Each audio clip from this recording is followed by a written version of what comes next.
Mungkin dari teman-teman ada yang kepo nih, pencapaian Abah sampai saat ini kan sangat luar biasa. Mungkin amalan apa sih yang sering Abah lakukan atau tirakat apa, dan itu sejak kapan? Nah, ini pertanyaan yang sulit dijawab ini.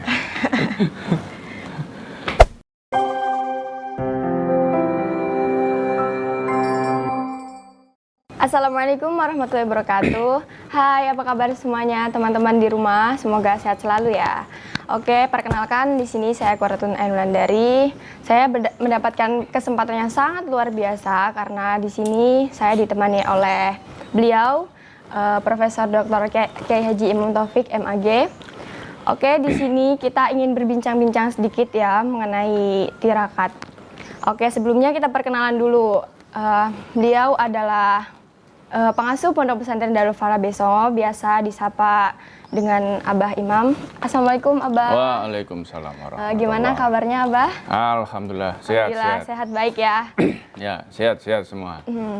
Oke, teman-teman, di sini kita akan berbincang-bincang sedikit tentang tirakat. Sebenarnya pesantren itu kan kental sekali akan tradisi tirakat. Sebenarnya itu definisi tirakat dan macam-macam, atau mungkin Abah punya ciri khusus terkait tirakat itu seperti apa? Ya, Assalamualaikum warahmatullahi wabarakatuh. Waalaikumsalam warahmatullahi wabarakatuh. Bismillah, alhamdulillah, la haula wa la quwata illa billah, ma ba'd. Terima kasih Ulan dan seluruh sahabat-sahabat dan pemirsa yang ada dimanapun berada. Salah satu karakter pondok pesantren, ciri khas pesantren adalah mentradisikan kebiasaan-kebiasaan yang dilakukan oleh para kiai salafus soleh yang terdahulu. Salah satunya adalah dia bersemangat, bersungguh-sungguh dalam mengelola diri sendiri, melatih diri sendiri untuk menjadi lebih baik. Ya, orang sebut riyadhah. Riyadhah. Bahasa Jawa sering disebut dengan rialat. Bahasa lebih Jawa lagi atau yang lebih populer itu adalah tirakat. Maka karakter pondok pesantren diantaranya adalah menjadikan tirakat, rialat atau riyadhah ini bagian yang diminati dan dilakukan oleh para santri dalam kehidupan sehari-hari.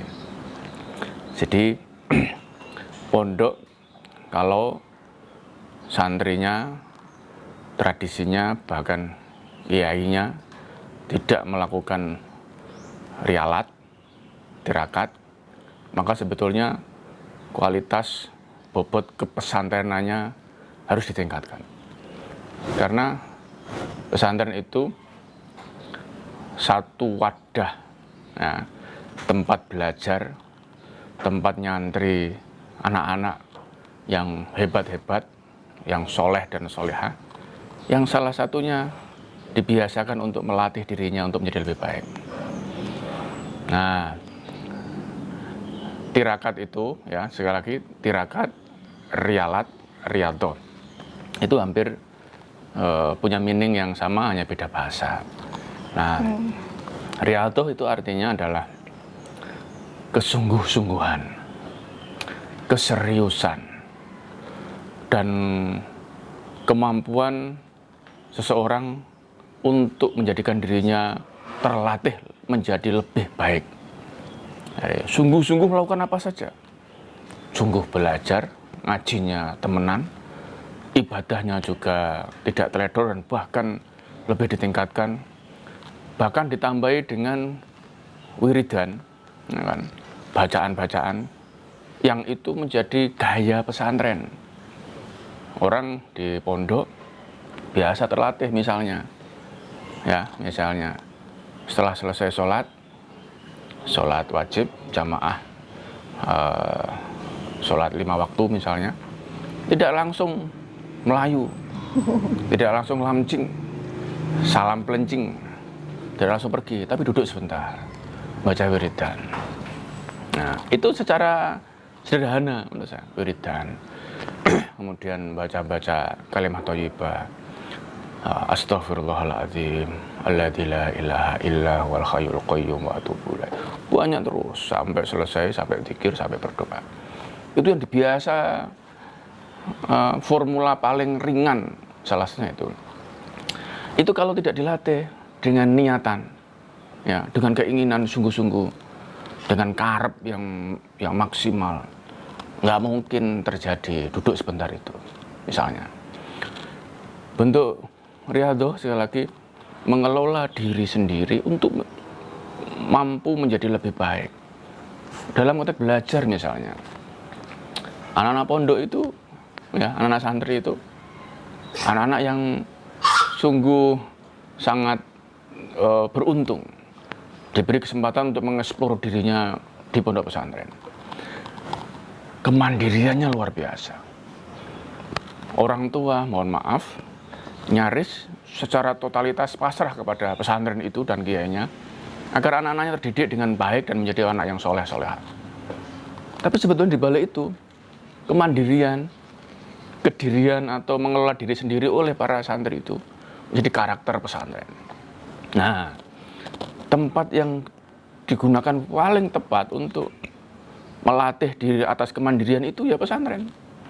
Mulai dari bangun tidur, nggak ada lagi yang mengingatkan, membangunkan dari orang tua, dari dirinya sendiri saja yang mengatur. Paling oleh santri-santri dan aturan-aturan yang lain. Sampai dengan tidur lagi, semuanya mau diisi apa itu tergantung anak-anak santri. Nah, itu pengelolaan diri yang luar biasa. Di pondok itu tempatnya bermujahadah. Apakah saya bisa mengatur waktu dengan tepat, dengan konsisten, dengan istiqomah? Itu mujahadah yang sederhana. Jadi mujahadah tidak diartikan semata-mata hanya zikir, hanya sholat, hanya puasa. Tapi yang paling utama adalah semangat yang tinggi untuk kita bersungguh-sungguh dalam melakukan diri kita menjadi lebih baik. Dalam bahasa tasawuf sering disebut sungguh-sungguhan untuk lebih dekat kepada Allah Subhanahu wa Ta'ala. Nah, melihat gaya seperti ini, kemandirian, sekali lagi, karakter yang paling utama seseorang untuk bermujahadah. Tadi sudah dari batas kelas belajar, ngaji, sekarang dalam melakukan inovasi. Itu bentuk dari tirakat juga. Iya. Jadi tirakat itu sekali lagi, tirakat itu kita ambil karakter diri saja. Semangat hatinya untuk sungguh-sungguh. Sungguh-sungguh dalam bidang apa? Banyak macamnya. Dalam bidang inovasi saya lihat. Hari ini waktu yang paling tepat untuk melakukan pengembangan kreatif atau kreativitas seseorang. Masa pandemi, masa nggak boleh bebas bertatap muka, masa mengurangi kerumunan, tidak banyak mobilitas, kata-kata yang santun yang sangat populer di masa pandemi ini. Lalu kita perlu memodifikasi, range, menata, membangun kira-kira kreativitas, inovasi apa yang pas untuk pondok kita, untuk metode belajar kita, untuk cara ngaji kita, untuk mensikapi masa pandemi ini. Bukan sekedar kampanye, ya, bukan sekedar glamor, bukan sekedar perintah, tapi kalau diniatkan dengan kesungguh-sungguhan ingin mengisi, membuat suasana baru yang lebih kreatif, yang lebih baik, itu adalah kesungguh-sungguhan kita. Jadi waktu dan kesempatan tidak berjalan tanpa ada inovasi. Nah, ini menurut saya mujahadah itu penting, harus dilakukan. Dalam bahasa yang sering digunakan tirakat itu. Ya, tirakat itu begitu. Tirakat itu keseriusan, kesungguh-sungguhan siapapun untuk menjadikan dirinya lebih baik, tapi harus sungguh-sungguh. Karena itu dari kata mujahadah tadi itu, jahada yujahidu mujahadah. Dalam bahasa Arab kita sering menyebut ijtihad. Ya. Ada apa? Ijtihad itu apa? Bersungguh-sungguh semaksimal mungkin agar pikirannya itu mengeluarkan gagasan-gagasan yang cemerlang, cerdas. Nah, makanya ijtihad. Orang yang berijtihad namanya mujtahid. Itu orang yang sungguh-sungguh berpikir. Ya, orang yang bersungguh-sungguh mengelola nafsu dirinya untuk lebih baik namanya mujahadah. Ya kan? Dia bermujahadah sungguh-sungguh mengolah diri sendiri saat ini. Ya. Harus istiqomah juga berarti. Nah, itu yang menurut saya kata kuncinya santri. Ya, santri itu harus selalu istiqomah dalam melakukan perbaikan dirinya untuk menjadi yang lebih baik, dan lebih baik. Karena itu pondok pesantren itu daur ulang 24 jam. Tidak berhenti dengan aktivitas-aktivitas kreatif, dengan tradisi-tradisi yang values yang luar biasa baiknya, mulai dari sholat berjamaah, kemudian ngaji, kemudian bertemu dengan kiai sorogan, kemudian halakoh, kemudian diskusi internal, kemudian relasi-relasi yang dengan santri sesama pengasuh pembina yang dibumbui dengan suasana yang ramah, yang santun, saling mengasihi, melihat pengalaman para kiainya. Kemudian inilah rutinitas yang melatih para santri di pondok pesantren menjadi sebuah kebiasaan yang indah. Karena itu pondok, kenapa pondok disebut sebagai tempat yang paling efektif untuk melahirkan anak-anak muda dan generasi masa datang yang berkualitas. Karena tidak hanya ngaji, belajar formal, dia mentradisikan amalan-amalan kiai, amalan-amalan salafus saleh, dan dia juga diikuti dengan rasa rendah hati, tawadhu untuk selalu nyuprih atau ngalap ilmu, ngalap barokah. Ini yang menjadikan karakter pondok itu memiliki distingsi yang luar biasa dibanding dengan model pendidikan-pendidikan yang lain. Maka tadi kalau bisa disebutkan, pesantren adalah kawah condro di mukanya para santri-santri yang bertirakat untuk menjadikan dirinya lebih baik dan tentu menjadikan dirinya akan lebih berkontribusi untuk masyarakat, bangsa, dan negara di masa yang akan datang. Ya, jadi itu ya teman-teman, macam-macam tirakat itu banyak banget, bukan hanya puasa atau zikir atau yang lain sebagainya. Ada kita juga untuk melatih diri kita, untuk bersungguh-sungguh, sebenarnya banyak sekali. Mungkin dari teman-teman ada yang kepo nih, pencapaian Abah sampai saat ini kan sangat luar biasa. Mungkin amalan apa sih yang sering Abah lakukan atau tirakat apa, dan itu sejak kapan? Nah, ini pertanyaan yang sulit dijawab ini. Jadi begini, sebetulnya tadi sudah saya beri ilustrasi pengantar bahwa seorang santri dimanapun berada itu membiasakan dan merutinitas tradisi-tradisi yang baik dari para kiai-kiai terdahulu. Salah satunya membiasakan amalan-amalan yang positif, misalnya tepat waktu dalam sholat, 5 waktu, ya kan, as-sholatu fi awali waktiha. Ini di pondok pesantren, ya, dimanapun kita berada, mestinya menjadikan hadis Nabi yang memerintahkan untuk menjadikan kita orang yang istiqomah dalam sholat. Amal ibadah yang pertama kali akan dihisab oleh Allah di hari kelak adalah sholat. Ya, sholat adalah indikator yang akan dicek oleh pangeran nanti. Sholat 5 waktu. Maka sebetulnya itu kita biasakan. Sekali lagi saya mengajak semuanya begitu, membiasakan kehidupan sehari-hari. Kalau saya ya berusaha semaksimal mungkin kewajiban-kewajiban fardu yang sholat ini dikonsistensikan. Masa-masa yang menurut saya tepat. Yang kedua,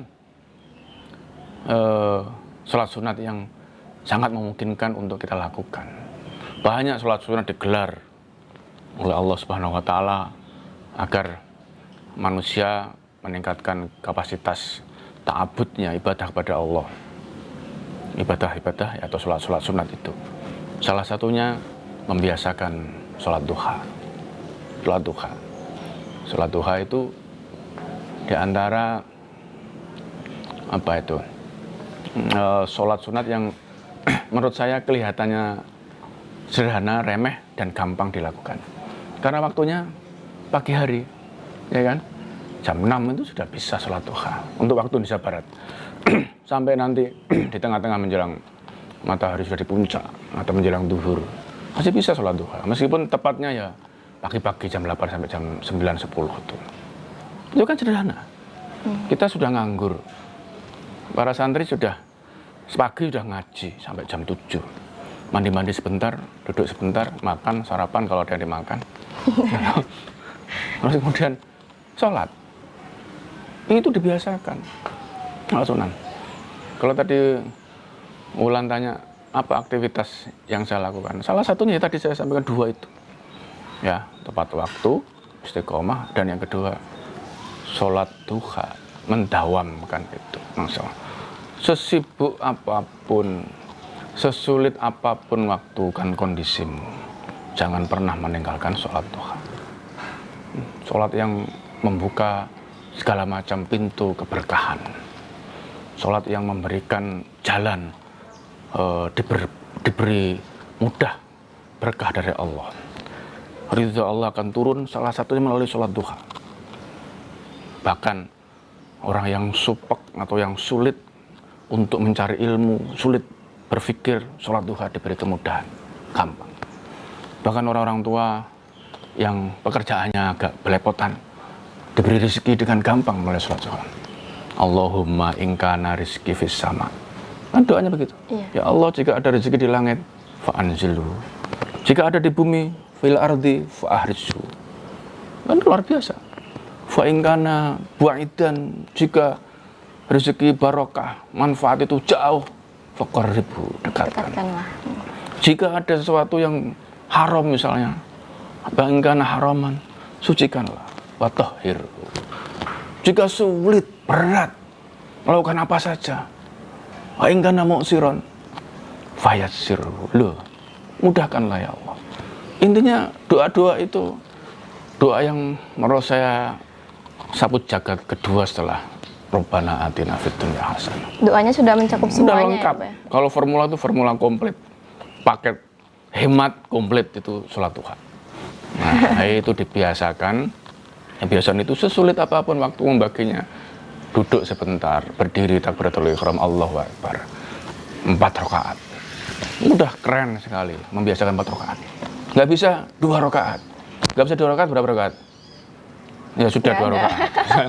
Masa nggak bisa 2 rakaat, 2 menit aja selesai. Iya. Kurang cepat lagi ya 5 menit 2 rakaat. Kan misalnya bisa. Nah, artinya hal-hal rutin seperti itu. Yang ketiga, tradisi pondok yang khas yang menjadi kebiasaan para kiai termasuk saya lakukan, memperbanyak sholawat. Memperbanyak sholawat.